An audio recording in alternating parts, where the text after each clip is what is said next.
Friends நேயர்களுக்கு வணக்கம். India Pakistan போர் ரொம்ப தீவிரம் அடைஞ்சிருக்கு அப்படின்னு சொல்லலாம்.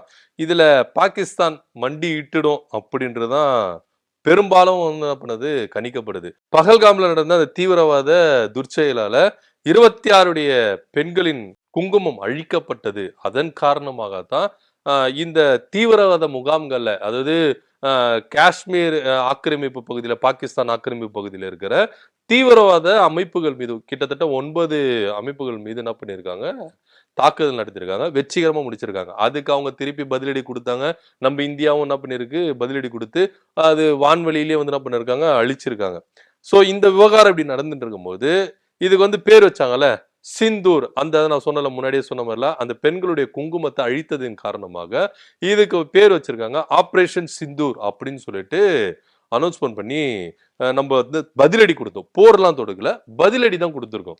இன்னும் போர்னு டிக்ளேர் பண்ணல. ஆனா பாகிஸ்தான் என்ன பண்ணுதுன்னா, தீவிரவாதத்துக்கு ஆதரவு தெரிவிச்சு போட்டோலாம் ரிலீஸ் பண்ணாங்க. அந்த தீவிரவாதியுடைய ஃபேமிலியில இருந்து ராணுவத்தினர் அஞ்சலி செலுத்துறது, இந்த போட்டோ எல்லாம் என்ன பண்ணாங்க, ரிலீஸ் பண்ணாங்க.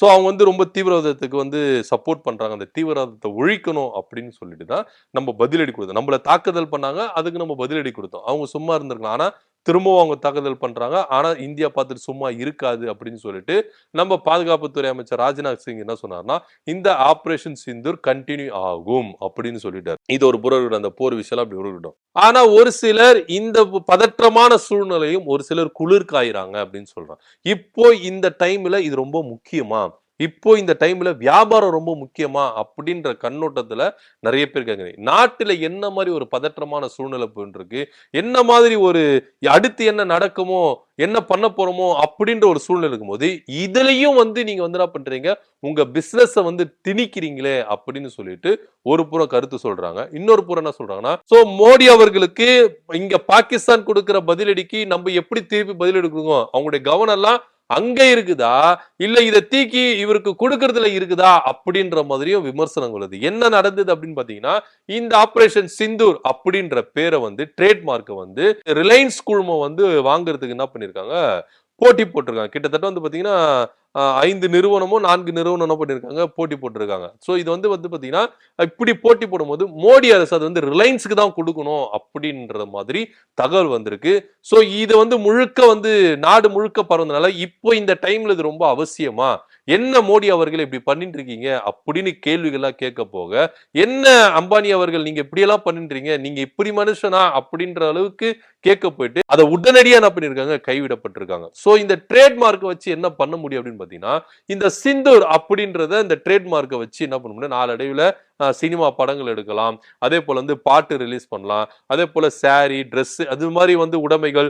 சோ இதெல்லாம் என்ன பண்ணலாம், இந்த ட்ரேட்மார்க்லயே உரிமை அந்த ரைட்ஸ் வாங்கிப்பாங்க. இது மத்தவங்க யாரும் யூஸ் பண்ணக்கூடாது அப்படின்றதுனால. ஏன்னா இது இப்போ பாத்தீங்கன்னா ரொம்ப பவர்ஃபுல்லா, ஏன்னா அவங்க கொடுத்திருக்கிற அந்த விளக்கம், ஏன் இந்த ஆபரேஷன் சிந்தூர் வச்சு அப்படின்னு பாத்தீங்கன்னா, அந்த பகல்காம்ல தாக்கப்பட்ட நிறைய அப்பாவிகளுடைய பெண்களுடைய குங்குமம் அழிக்கப்பட்டிருக்கு.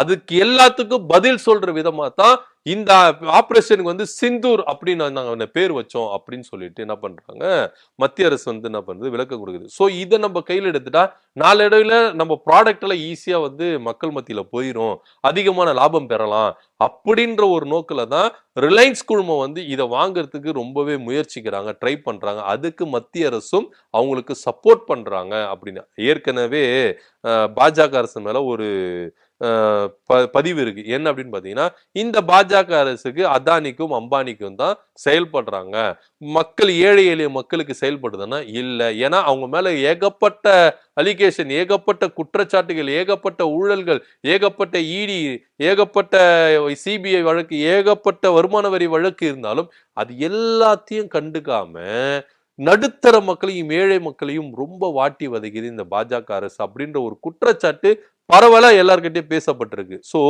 இந்த மாதிரி ஒரு டைம்ல, பதற்றமான ஒரு சூழ்நிலை, இந்தியா பாகிஸ்தான் எல்லைகள்ல நடக்கிற இந்த பதற்றமான ஒரு சூழ்நிலை, இது ரொம்ப முக்கியமா அப்படின்ற ஒரு கேள்வி வந்து எல்லார் மனதிலும் எழும்பி இருக்கு. சோ அம்பானி அவர்கள் இந்த மாதிரி ஒரு செயலை கூட செய்வாரா அப்படின்ற ஒரு கேள்வி எழும்புறதுனால இது ரொம்ப பேசப்பட்டது. அதனால வந்து என்ன பண்ணா இதை வந்து என்ன பண்ணிருக்காங்க, இப்போதைக்கு இதை பத்தி எதுவுமே பேசக்கூடாது அப்படின்னு சொல்லிட்டு ஆஃப் பண்ணி வச்சிருக்காங்க. நாளடைவுல என்ன நடக்க போகுது அப்படின்றத பொறுத்து தான் பார்க்கலாம். சோ இந்தியா பாகிஸ்தான் எல்லையில வந்து பாத்தீங்கன்னா பதற்றமான சூழ்நிலை இருக்கும்போது இந்த ஆபரேஷன் சிந்தூர் ட்ரேட்மார்க்கை வந்து அம்பானி அவர்கள் வாங்குறதுக்கு முயற்சி இருக்கிறாரு. இது மத்திய அரசுக்கும் உதவி இருக்குது அப்படின்ற ஒரு தகவல் இருக்கு. இதை பத்தி நீங்க என்ன நினைக்கிறீங்க அப்படின்றத கீழே கமெண்ட் பண்ணுங்க. நன்றி, வணக்கம்.